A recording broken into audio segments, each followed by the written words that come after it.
Hey everyone, this is Eric with Nutrition by Eric. Talking with you today about water. Now, I think we all know the importance of water to make sure you drink a lot of it per day or drink things that are made with water, like maybe some tea. People think coffee's maybe a good option, but there's actually a little dehydration effect from coffee, so you would probably need some extra water if you're doing that. But the idea is to make sure you have enough water um, per day.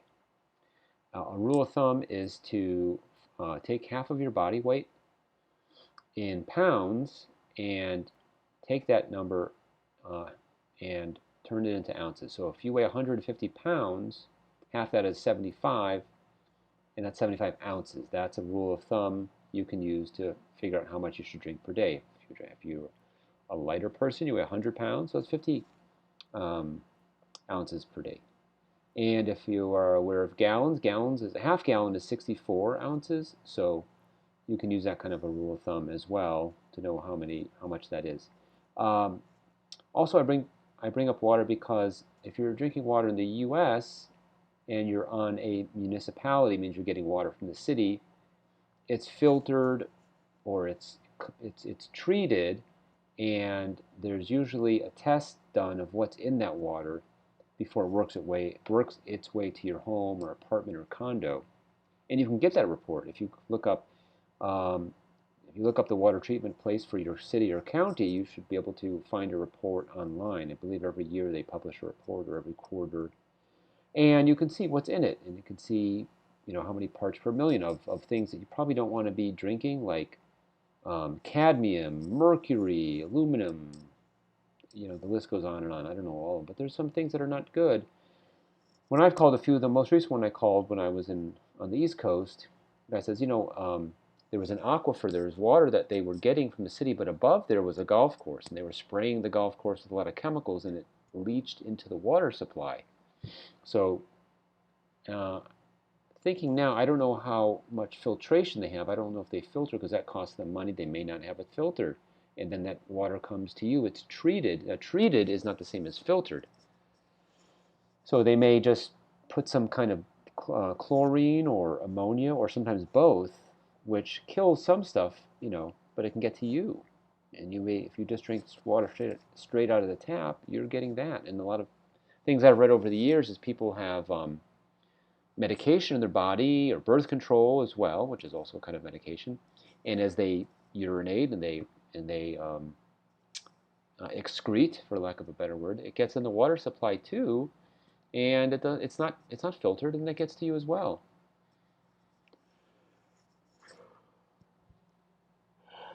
Oh, excuse me, long day.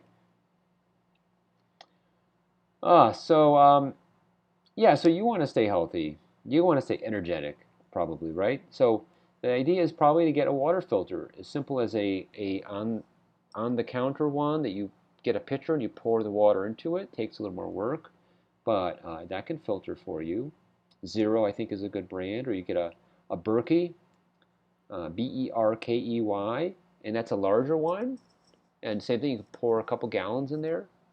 You can even do it yourself. Look on YouTube or somewhere else, and you can learn how to make your own filtration system. And there's kinds that go under the counter. There's kinds that are strictly filtered. There are reverse osmosis ones. And I want you to realize also the importance of filtering out fluoride. Now, I know fluoride is claimed by certain industries as some kind of a miracle for your teeth, but then if you look elsewhere, you'll read that it's a very dangerous toxin, and it's considered actually a kind of a poison. You can't, if someone swallows, uh, I don't know, say this much, I'm guessing, in a from a toothpaste tube, they're supposed to call poison control. So, as a disclaimer, this is just me sharing information that I researched. I'm a health coach, but as far as it goes, so I'm just sharing what I know. It's not advice, it's just information. Okay, so for entertainment purposes and educational purposes, this is what I've found.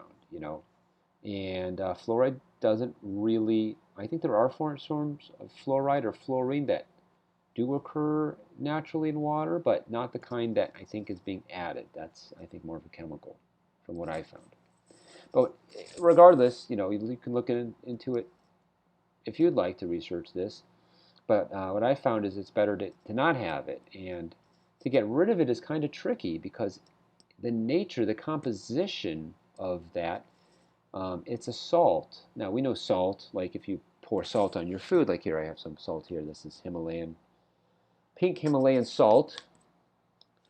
But it's not just salt, it's a salt. So this would be, if you put this in boiling water and you boil the water, the boiling water will kill certain things like bacteria and certain microscopic bad stuff. So that's good, but it won't get rid of the salt. The same with fluoride. You may not see or taste the fluoride, but it won't get rid of it. Boiling does not remove salts. I learned this from a naturopath many years ago. You can neutralize it. You can neutralize the effects from boron, and where you can get boron, a little birdie told me, from a product called borax. I'm not saying you should take it, but that's where it exists, and I believe it's not harmful if you just have a little bit on your, just a dash. I happen to have some here. Just a dash in your food supposedly neutralizes that fluoride.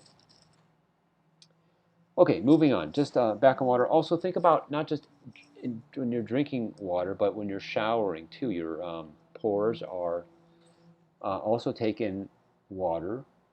And when you're in a hot shower, even though it's super comfortable and enjoyable usually, your pores are open more. So that's why it's probably good to get a shower filter. And that's why I recommend calling your municipality, or if you don't have one, maybe get your water tested to see what's in it.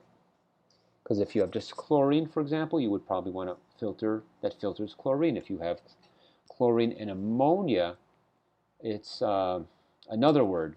I can't think of it right now.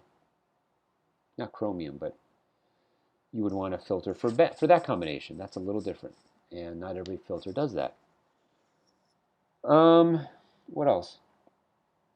There's a really cool Japanese water company. Oh, there's also alkaline water. You may have heard of that, where there's a pH. A pH is a range. It stands for percent hydrogen, and it goes from 0 to 14.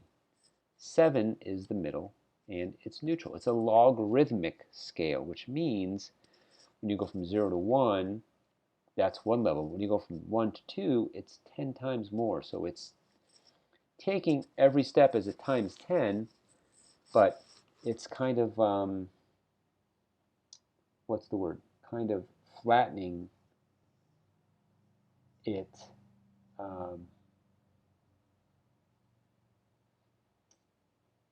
So that there's a, I can't think of the name right now. I'll put it in the comments if I can think of it. But you want to have good quality water, and sometimes it's appropriate to have alkaline water, but sometimes it's not. You don't want to mix it with food. It's from what I've learned. Another reason to have water is if you're on a lot of Wi-Fi. Wi-Fi can dehydrate you too. So I've read.